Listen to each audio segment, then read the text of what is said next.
আজকে আমরা দেখব কিভাবে আপনার কম্পিউটারটাকে পিএইচপি প্রোগ্রামিং কোড রান করার উপযোগী করবেন এবং একই সাথে মাইস্কুল ডাটাবেসটা ইনস্টল করবেন। তো এই কাজটা করার জন্য বেশ কিছু সফটওয়্যার আছে, যেমন জ্যাম্প, ওয়াম্প, ল্যাম্প, ম্যাম্প। জ্যাম্পের এক্স মানে হলো এনি প্ল্যাটফর্ম, অর্থাৎ জ্যাম্প আপনি উইন্ডোজ, লিনাক্স, ম্যাক যে কোনো প্ল্যাটফর্ম ইনস্টল করতে পারবেন। এ মানে হলো অ্যাপাচি, এম মানে হলো মাইস্কিউল, পি মানে হলো পিএইচপি এবং সবশেষে যে আরেকটা পি আছে সেটা দিয়ে বোঝায় হচ্ছে পার। অর্থাৎ জ্যাম দিয়ে আপনি পিএইচপির পাশাপাশি পার প্রোগ্রামিং ল্যাঙ্গুয়েজ নিয়েও কাজ করতে পারবেন। ওয়াম্পের ডাব্লু দিয়ে বোঝায় উইন্ডোজ, এ দিয়ে অ্যাপাচি, এম দিয়ে মাইস্কুল, পি দিয়ে পিএইচপি। অর্থাৎ ওয়াম্প আপনি শুধুমাত্র উইন্ডোজে ইনস্টল করতে পারবেন। ল্যাম্পের এল মানে হচ্ছে লিনাক্স, এ মানে অ্যাপাচি, এম মানে মাইস্কুল, পি মানে পিএইচপি। অর্থাৎ ল্যাম্প আপনি শুধুমাত্র লিনাক্স অপারেটিং সিস্টেমে ইনস্টল করতে পারবেন। ম্যাম্পের এম মানে হলো ম্যাক, এ মানে অ্যাপাচি, এম মানে মাইস্কিউল, পি মানে পিএইচপি। অর্থাৎ ম্যাম্প আপনি শুধুমাত্র ম্যাকে ইনস্টল করতে পারবেন। তো আপনার অপারেটিং সিস্টেমের ধরন অনুযায়ী এবং আপনার পছন্দ অনুযায়ী আপনি যে কোনো একটা সফটওয়্যার ইনস্টল করে আপনার কম্পিউটারটাকে পিএইচপি কোড লেখার উপযোগী করতে পারেন। আমার পছন্দ হচ্ছে জ্যাম্প, এটা যে কোনো প্ল্যাটফর্মে ইনস্টল করা যায়। তো আমি দেখাবো কিভাবে জ্যাম্প দিয়ে পিএইচপির এনভায়রনমেন্ট তৈরি করবেন, মানে আপনার কম্পিউটারটাকে পিএইচপি সার্ভার হিসেবে কিভাবে তৈরি করবেন। গুগলে টাইপ করবেন জ্যাম্প ডাউনলোড, দেন এখান থেকে apache-friends.org যে লিঙ্কটা আছে সেটাতে যাবেন, অথবা প্রথম যেটা লিঙ্কটা আসছে সেটাতে গেলেও সরাসরি আপনি ডাউনলোড পেজেই চলে আসবেন। আমি আমার এই পুরো কোর্সে যত লিঙ্ক ব্রাউজ করব সবগুলোর লিঙ্ক একটা টেক্সট ফাইলে আলাদা আলাদা করে দিয়ে দেব। যেমন এই ভিডিওটা যেই ফোল্ডারে থাকবে সেই ফোল্ডারে এই ভিডিওতে আমি যতগুলো লিঙ্ক ব্রাউজ করব সেখানে একটা টেক্সট ফাইলে লিঙ্কগুলো থাকবে। তো আপনি সেখান থেকেও হচ্ছে এই লিঙ্কটা পেয়ে যাবেন। তো যাই হোক, এখন আমরা এই জাম্পের লেটেস্ট ভার্সনটা ডাউনলোড করে নেব।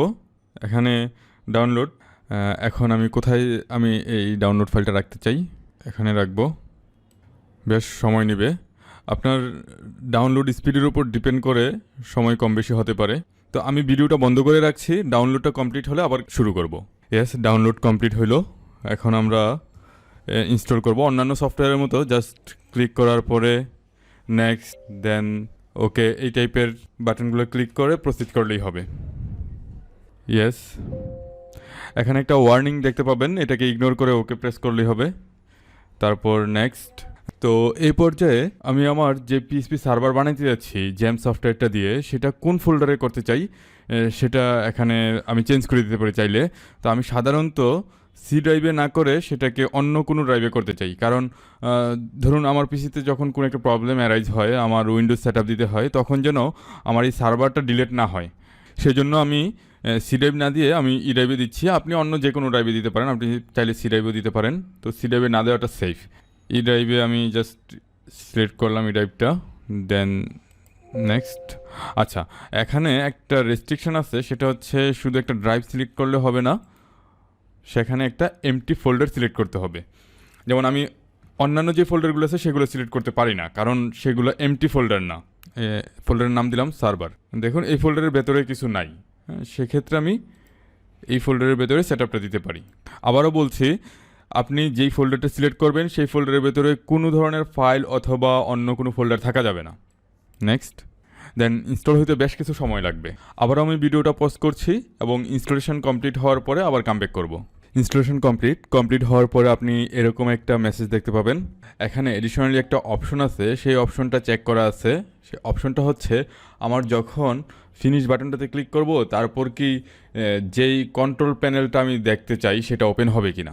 আচ্ছা, আমি ফিনিশ বাটনটা ক্লিক করি, তারপর হচ্ছে ব্যাপারটা বলি। তো ওই অপশনটা চেক করে রাখার কারণে আমি এই কন্ট্রোল প্যানেলটা দেখতে পাচ্ছি। এরপর যেটা করতে হবে, এই অ্যাপাচি যেটা আছে সেটার পাশে স্টার্ট বাটনটা ক্লিক করে দিতে হবে, স্টার্ট হয়ে যাবে, অ্যালাউ অ্যাক্সেস। আরেকটা ব্যাপার বলে নেই, আপনি যখন এই সফটওয়্যারটা ইনস্টল করবেন তখন অবশ্যই স্কাইপিটা ডিসেবল করে রাখবেন। সবচেয়ে বেটার হয় আপনি স্কাইপিটা টোটালি আনইনস্টল করে এই সফটওয়্যারটা ইনস্টল করবেন, তারপর স্কাইপি ইনস্টল করতে পারেন। তারপর হচ্ছে মাইস্কিউলটা আমি স্টার্ট বাটনে ক্লিক করে দিই। দেন আমার এই সফটওয়্যারটা মানে পিএইচপি সার্ভারটা পারফেক্টলি কাজ করতেছে কিনা সেটা চেক করার জন্য আমি যেটা করব, ব্রাউজারে আসবো, আইসা লিখবো লোকাল হোস্ট। Yes, perfect. আপনি এরকম একটা পেজ দেখতে পাবেন লোকাল হোস্ট যদি লিখেন। যদি এরকম দেখতে পান তাইলে বুঝবেন আপনার পিএইচপি সার্ভারটা ওকে আছে। যেমন আমি যদি এই অ্যাপাচিটা বন্ধ করে দেই, স্টপ করে দেই এবং এখানে এসে একটা রিফ্রেশ দেই, তাহলে দেখতে পাচ্ছেন এখানে একটা ইরর দেখাচ্ছে। তো আমি এটাকে আবার স্টার্ট করে দেই এবং আমরা যখন এন্টার চাপবো দেন আবার আমরা সেই পেজটা দেখতে পাচ্ছি। এখানে পিএইচপি ইনফোতে ক্লিক করলে আপনি দেখতে পাবেন যেই পিএইচপি ভার্সনটা এনেবল আছে এই পিএইচপি সার্ভারটাতে, সেটা হচ্ছে 7.1.31 এবং এটা হচ্ছে 2019-এর লেটেস্ট ভার্সন, মানে 7 ভার্সনটা চলতেছে পিএইচপির। তো আমরা যখন কোনো কোড লিখব তখন পিএইচপির 7 ভার্সনের কোডগুলোই লিখব। অনেক লাইব্রেরি ফাংশন আছে যেগুলো পুরাতন ভার্সনে লেখা ছিল এবং 7 ভার্সনে সেগুলো আর চলে না, সেগুলোকে বলে ডেপ্রিকেটেড লাইব্রেরি ফাংশন। তো ডেপ্রিকেটেড যে কোনো কোড আমরা লিখব না, আমরা লিখব একেবারে আপডেট ভার্সন, পিএইচপি ভার্সন 7-এর কোড লিখব। আচ্ছা, এখানে আরও একটা জিনিস একটু দেখাই, সেটা হচ্ছে আমাদের যে মাইস্কুল সার্ভারটা তৈরি হয়েছে সেটাও আপনি এখান থেকে দেখতে পাবেন। লোকাল হোস্টের পরে ফরওয়ার্ড স্ল্যাশ দিয়ে লিখবেন পিএইচপি মাই অ্যাডমিন। আমার এটা লেখা ছিল আগে, তাই এখানে চলে আসছে পিএইচপি মাই অ্যাডমিন। ডাটাবেজের একটা ইন্টারফেস দেখাচ্ছে, এই যে এখানে ক্লিক করে আপনি নতুন ডাটাবেজ তৈরি করতে পারেন। তো আমরা পরবর্তী স্টেপে যখন ডাটাবেজ তৈরি করব তখন সেই জিনিসগুলো আরও ভালোভাবে দেখাবো। আপাতত আপনাকে পরিচিত করাচ্ছি যে পিএইচপি সার্ভারে মাইস্কিউলটা কোথায় থাকে এবং সেই সার্ভারটা ঠিকমতো ইনস্টল হইলো কিনা সেটা কীভাবে চেক করবেন। মাইস্কিউল সার্ভারটা থাকে হচ্ছে এই যে পিএইচপি মাই অ্যাডমিন এটার আন্ডারে। তো আশা করছি আপনি আপনার পিসিটাকে সার্ভার বানাইতে পারছেন। তো আপনার পিসিটা এখন পিএইচপির সার্ভার হয়ে গেল, আপনি রেডি, আপনার পিসি রেডি। এরপর আমরা কোড করা শুরু করব। তো এর পরের পর্বে আমরা যে কোড করা শুরু করব সেই কোডটা যেই আইডিতে করব সেই চমৎকার আইডিটা কিভাবে ইনস্টল করতে হয় আমরা এই পর্বেই সেটা কভার করে ফেলবো। আমার কাছে সাবলাইম টেক্সটটা বেশ ভালো লাগে, খুবই লাইট ওয়েট এবং বেশ চমৎকার। তো সাবলাইম টেক্সট ডাউনলোড লিখে গুগলে সার্চ দিবেন, দেন যেটা আসে, আমি যত লিঙ্ক ব্রাউজ করছি সবগুলো আমি টেক্সট ফাইলে দিয়ে দেবো। তারপর এখান থেকে আপনি উইন্ডোজের জন্য যেটা আছে, যে এক্সি ফাইলটা আছে সেটা ডাউনলোড করে নেবেন। ক্লিক করলে ডাউনলোড শুরু হবে।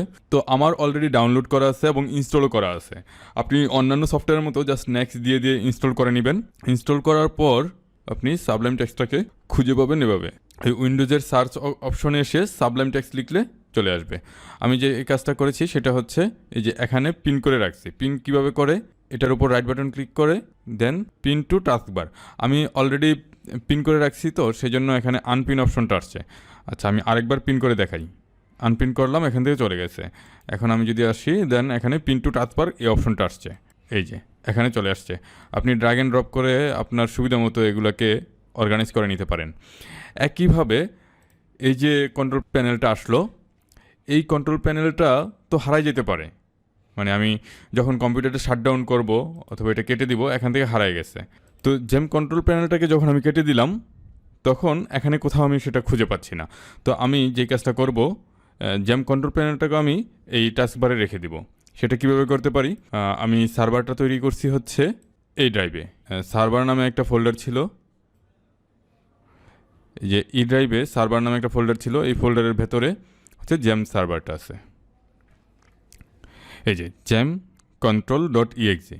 তো আমি এটাকে পিন টু টাস্কবার করে দেব, এই যে পিন টু টাস্কবার চলে আসছে। এখন আমি এটাতে রাইট বাটন ক্লিক করব, এই যে চলে আসছে। এবং এটা যদি আমি কেটে দিই তারপরে এখানে সেটা থেকে যাবে। ওকে, এই পর্বে তাইলে আমরা পিএইচপি সার্ভার তৈরি করলাম, একই সাথে সাবলাইম টেক্সটটা ইনস্টল করলাম। আশা করি আপনি পিএইচপি সার্ভার তৈরি করতে পারছেন এবং সাবলাইম টেক্সটও ইনস্টল করতে পারছেন।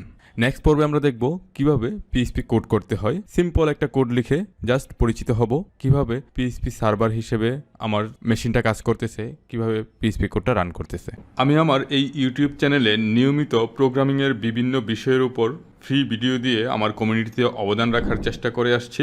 আপনি যদি আমার চ্যানেলে নতুন হয়ে থাকেন তাহলে চ্যানেলটি সাবস্ক্রাইব করে আমাকে অনুপ্রাণিত করবেন, যেন আমি আমার সেরাটা দিয়ে এই চমৎকার কাজটি চালিয়ে নেওয়ার জন্য উৎসাহ পাই। সবাই ভালো থাকবেন। Happy learning.